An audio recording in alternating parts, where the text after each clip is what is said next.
Donald Trump firing back at what he calls the New York Times lame hit piece on his past relationships with women.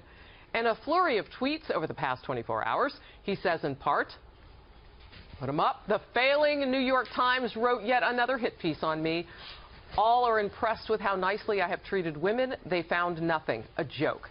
And the New York Times is so dishonest, their hit piece cover story on me yesterday was just blown up by Roanne Brewer, who said it was a lie. That tweet followed his former girlfriend, Roanne, who's featured in the Times cover story, telling Fox and Friends the newspaper got it all wrong. Here she is. The New York Times told us several times that they would make sure that my story that I was telling came across. They promised several times that they would do it accurately. They told me several times, and my manager several times, that it would not be a hit piece and that my story would come across the way that I was telling it and honestly, and it absolutely was not. What did they get wrong? Well, they did take quotes from what I said, and they put... She's still talking. I'm about to be Captain Obvious right now. Donald Trump and his treatment of women on the front page of the New York Times. Megan, your thoughts? Who would have seen this coming? I mean, listen, this is one of the complexities of Donald Trump, is if you read the Times piece all the way through, they reach that same conclusion, which is it's a complex analysis. It's not a total hit piece on him, like Trump sucks and he doesn't like women. They also talk about women that he's promoted and helped professionally. They highlight Barbara Rez, who, you know, he made the head of construction at a time when no women had those positions, to the consternation of his own father, who was saying, what the hell are you doing? Why, you know, a woman? But that doesn't excuse all of the other stuff he said. He's, of course, used language about women that is absolutely diminishing, whether this woman here felt diminished or not.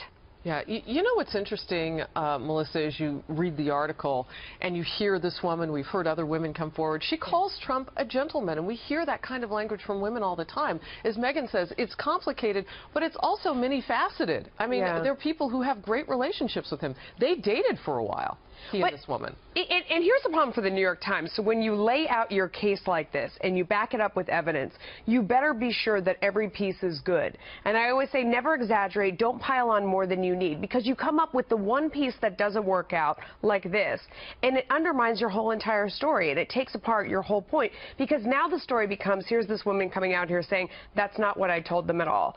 I mean, look, obviously there's a lot of evidence that Donald Trump has said and perhaps done things that aren't great for women. It kind of cuts both ways, but I think a lot of women are saying, I'm not voting for him for husband. I'm voting for him for president. Well, not the same thing. I wouldn't marry him. But let me ask you about that.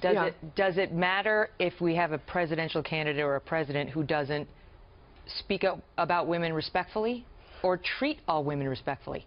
I don't love it, of course, but at the same time, I'm so worried about the economy and I'm so worried about national security. I feel like those things are first, and there's stuff I don't like about each and every candidate. I mean, there's things that I would change about all of them. I don't believe that he has a lot of respect for women in general at all. I mean, I think there's enough evidence the point that he doesn't. That Reince Priebus, the head of the RNC, is making. I know you're going to throw some sound of him in a second, Harris, but he's basically saying, I don't think that this angry electorate that is supporting Donald Trump cares about things that did or didn't happen 30 years ago. Let's watch it real quickly and then we'll talk about it.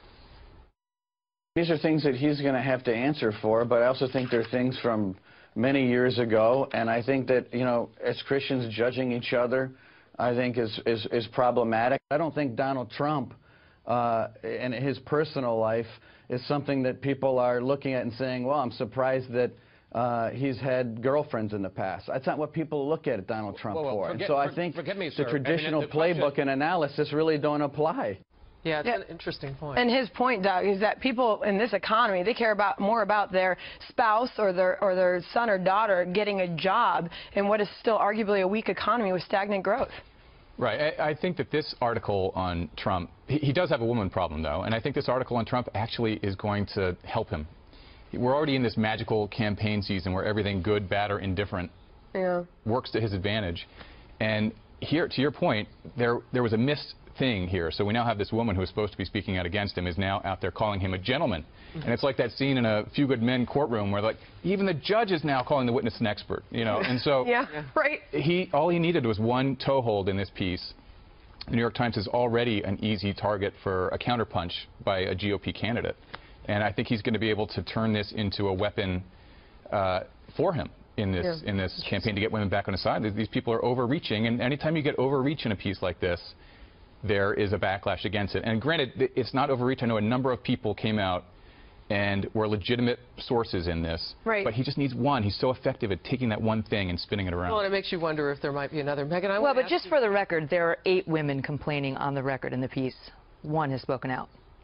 I want to ask you about some comments that you made, I think earlier today was when I saw it, about Republican women may be warming a little bit to Donald Trump. Tell me what you're talking about there. Well, I think the polls back in March were terrible for Trump, and we haven't seen a massive poll like we saw from U.S. I think it was Washington Post, ABC News. Since then, where he had a 72% disapproval rating among American women, and about half of Republican women at the time disliked Trump. But he's done better with Republican women in the primaries that have taken place since then. So he's gotten above his 50% with Republican women in the various states in which he's won.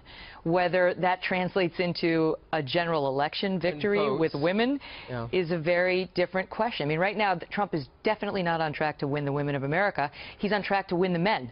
So the question is whether he can get together enough men, in particular white men, to vote for him to make up for the deficit he's now suffering with women. And if he cannot, he's going to need to do something to win those women over between now and November. All right.